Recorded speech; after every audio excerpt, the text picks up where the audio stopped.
காலை வணக்கம். நாம் இன்று கொண்டாட கொண்டிருக்கும் 120வது காமராஜர் பிறந்த நாளை ஒட்டி சில மணித்துளிகள் பேச வந்துள்ளேன். எனக்கு இந்த வாய்ப்பு அளித்த பள்ளி முதல்வர், எண்ணங்கள் பலவாக இருந்தாலும் ஏற்றத்தாழ்வின்றி நம் குடும்பம் போல் நம்மளை காத்து வழிநடத்தும் முதல்வர் அருட்சகோதரி சோனா அவர்களுக்கு என் வணக்கத்தை தெரிவித்துக் கொண்டு, நம் பள்ளியில் இவ்வளவு மணித்துளிகள் மழையோடு பெய்து கொண்டிருக்கும் இந்த வேளையில் இந்த காமராஜர் பிறந்த நாளை சில மணித்துளிகள் பேசிக்கொண்டிருப்போம். இந்த மணித்துளிகள் என்பது அவர் கல்வியில் கடந்து வந்த சாலைகள் சிறிது, ஆனால் அவள் கல்வியில் படைப்புகள் பெரிது. அந்த கல்வி சாலையில் கருப்பு மனிதன் போல் தோன்றவிருக்கும் வைரம் என்பது அவரது படைப்புகளில் ஒன்று.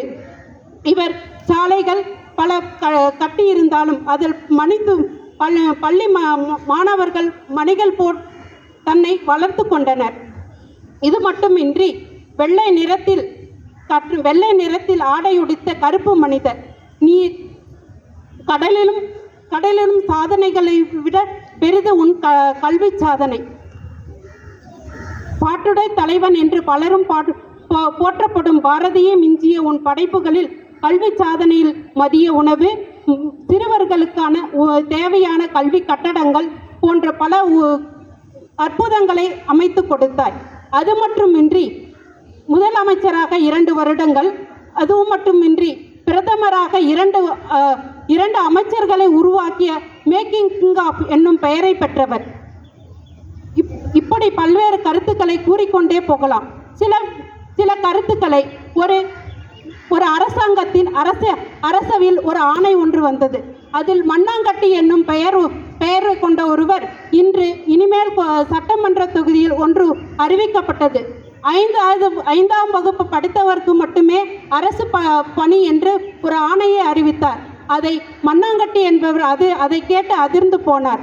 5ஆம் வகுப்பு வரை மட்டும்தான் அரசு பணியா என்று வியந்தார். உடனே அவர் தொலைபேசியில் காமராஜரை தொடர்பு கொண்டார். ஐயா, நீங்கள் கூறியது 5ஆம் வகுப்பு வரை படித்திருந்தால் மட்டும்தான் அரசு பணி என்று கூறினீர். ஆனால் நான் 1ஆம் வகுப்பு தான் படித்துள்ளேன். இது எப்படி சாத்தியமாகும் என்று கூறினார். உடனே அவர் தன்னுடைய ஓலையை மாற்றிக்கொண்டு 1 முதல் 5ஆம் வகுப்பு படித்தவர்களுக்கு அரசாங்க பணியம் என்ற உத்தரவை மேலிட்டார்.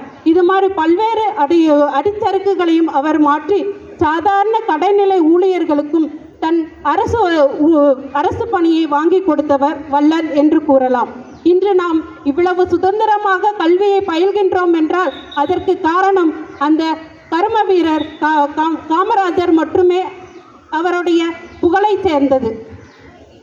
இந்த வாய்ப்பு அளித்த முதல்வருக்கு என் பணிவார்ந்த நன்றியை தெரிவித்துக் கொள்கிறேன். நன்றி, வணக்கம்.